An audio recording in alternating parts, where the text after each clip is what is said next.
It's 1937. The Hindenburg takes flight. The largest airship in human history. Graceful, silent, suspended by hydrogen, driven by electric propellers. And then, just like that, boom, live on air, burned into history like it was fate. But what if I told you it was a hit job? These airships weren't the Goodyear blimp. They weren't oversized pool floats used for sporting events. They were a threat. No jet fuel, no oil dependency, no combustion engines. They floated effortlessly using helium collected from the Earth and glided on low-power electric propulsion or even atmospheric energy. There were no barrels of fuel sloshing under the floorboards, no jet engines spewing noise and carbon, just clean, sustainable flight. And that scared the hell out of the people selling oil. So, how do you eliminate the threat to your industrial empire? Easy. Cut off the helium. The United States, the only global supplier of helium at the time, suddenly restricted exports. That left Germany, home of the Hindenburg, with a single option: hydrogen. Cheaper, lighter, but flammable. And guess where they were instructed to land? A U.S. naval base in Lakehurst, New Jersey. To dock at a towering ungrounded steel mooring mast. That's a giant static electricity lightning rod in stormy skies. What could possibly go wrong? 33 seconds. That's all it took to erase an entire future. The Hindenburg exploded on film in front of the world. The message? These things are dangerous. Don't trust them. Never again.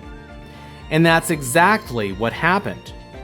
Public trust died in the fire. But they didn't just destroy a ship, they destroyed the luxury of flight. Dirigibles weren't just functional, they were elegant. No roaring engines, no turbulent takeoffs, no brace yourself landings, no jet fuel fumes pumped into the cabin.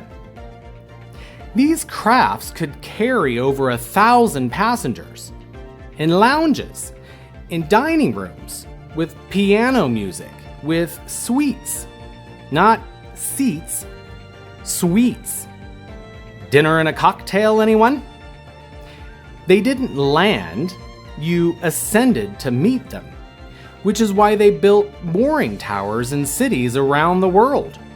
Some still exist, hidden in plain sight, like Kansas City's so-called World War II Memorial, the Smithsonian Castle's Tower, odd water towers like the Sulphur Springs Water Tower in Tampa, Florida, or the one in Chicago and beyond. These tall, windowed, hollow center towers weren't for storage. They were terminals with elevators to carry passengers to docked ships in the sky. Today, you're shoved in a tube.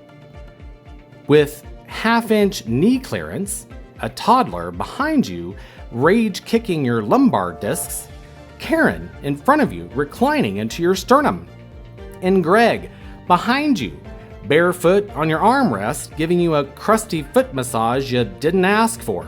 Your air, recycled, scented with 7 rows of body odor and farts from the previous flight.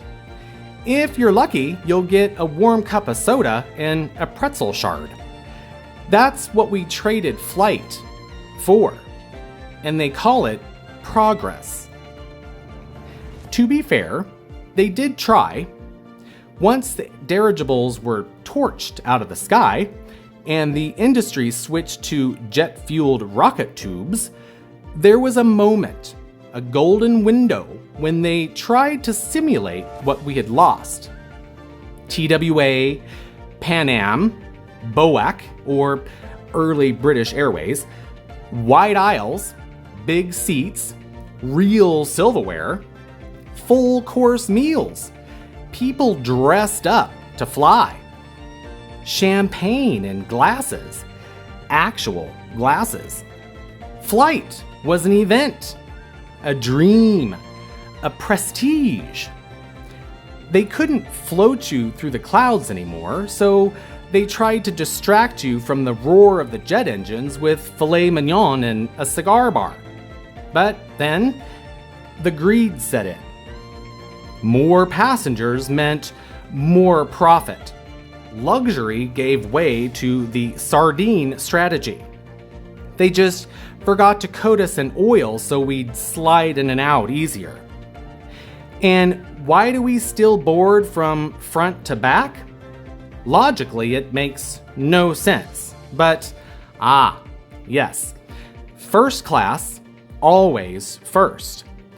Gotta make sure the peasants squeeze past to know their place. Because while the class system survived, the luxury flight experience didn't. Because that's the point now. Flight isn't about dreaming, it's about enduring. Not about ascension, but compliance. Dirigibles lifted humanity. Modern aviation clips our wings. They told you dirigibles were dangerous. They never told you what you lost. They burned the dream of clean flight, then sold you jet fuel, carbon tax, TSA lines, and mile-high claustrophobia, with blue toilet water sloshing in the background. They didn't just kill the Hindenburg, they killed a vision. A future in the sky that was already here.